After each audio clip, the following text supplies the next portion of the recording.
ഭാര്യ മരിച്ചതിന് ശേഷം മകളെ വളർത്തി വലുതാക്കി. 18 വയസ്സായപ്പോൾ അവൾ അച്ഛനോട് പറഞ്ഞത്, പെൺകുഞ്ഞിനെ പ്രസവിച്ച ഉടൻ പ്രഷർ കൂടി അതിന്റെ ഉമ്മ മരിച്ചു. പിതാവ് ആ ചോരക്കുഞ്ഞിനെ ഏറ്റുവാങ്ങി. കാശ് കൊടുത്ത് അയാൾ പെൺകുഞ്ഞിന് മുലപ്പാൽ വാങ്ങിക്കൊടുത്തു. 2 വയസ്സുവരെ പല സ്ത്രീകൾ ആ കുട്ടിയെ പണത്തിന് മുലയൂട്ടി. അദ്ദേഹം ഹന്ന എന്ന മകളെ വിളിച്ചു. ഛർദ്ദിക്കുന്നത് ഉപ്പയുടെ വെളുത്ത ഷർട്ടിലേക്കും പോക്കറ്റിലേക്കുമായിരുന്നു. പലപ്പോഴും കടയിലേക്ക് പോവാൻ ഡ്രസ്സ് മാറ്റിവരവേ ഉപ്പയുടെ മേലാ കുട്ടി മൂത്രമൊഴിച്ചു. ചിലപ്പോൾ മറ്റേതും സാധിപ്പിച്ചു.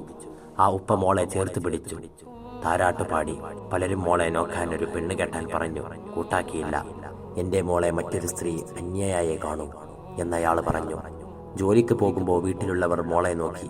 ഉപ്പയുടെ പാട്ട് കേട്ട് കൈച്ചൂടിനുള്ളിൽ ഒരു പുതപ്പിനുള്ളിൽ തണുത്ത മഴകളിൽ പിഞ്ചുമോളുറങ്ങി. കാലം നീങ്ങി. ഹന്ന വലുതായി.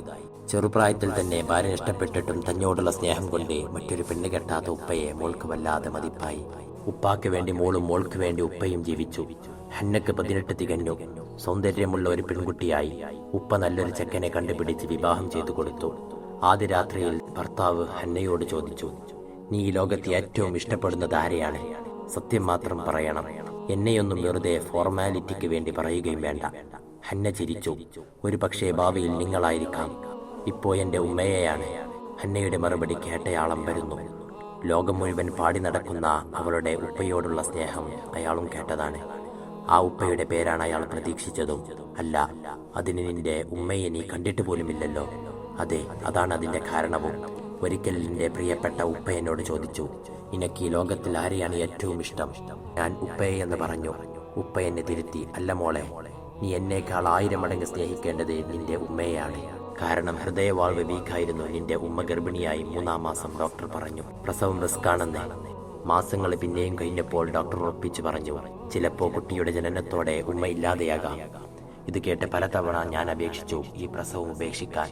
എന്റെ വയറ്റിലെ കുഞ്ഞിനെ ഇല്ലാണ്ടാക്കാൻ എനിക്കാവില്ലെന്നാണ് നിന്റെ ഉമ്മ പറഞ്ഞത്.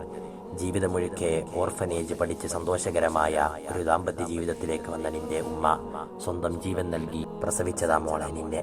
ആ പൊന്നുമോളുടെ മുഖമൊന്ന് കാണാനോ, ഒരു ഉമ്മ വെക്കാനോ, കുഞ്ഞ് കരച്ചിലൊന്ന് കേൾക്കാനോ, പാൽച്ചിരിയൊന്ന് കാണാനോ ആവാതെ മോളെ നിനക്ക് വേണ്ടി ജീവിതം ത്യജിച്ച ഉമ്മ കഴിഞ്ഞേ മനസ്സിലുണ്ടാകാവൂ ഞാനൊക്കെ. ഉപ്പ പറഞ്ഞത് നിറ കണ്ണോടെ ഹന്ന നിന്നു. ചെറുപ്പക്കാരന്റെ കണ്ണും നിറഞ്ഞു. വല്ലാത്ത സ്നേഹമാണ്.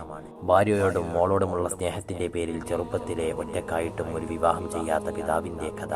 എന്നിട്ട് മോളോട് ഉമ്മയുടെ സ്നേഹത്തിന്റെ, ത്യാഗത്തിന്റെ വലിപ്പം പറഞ്ഞ് സ്വയം ചെറുതാവുന്ന ഉപ്പയുടെ കഥ. അതിലുപരി മോൾക്ക് വേണ്ടി ജീവിതം ത്യജിച്ച ഉമ്മയുടെ കഥ. ഇതാണ് സ്നേഹം. ഒരു കുഞ്ഞ് ജനിക്കാൻ സ്വന്തം ജീവൻ കൊടുത്ത ഉമ്മ.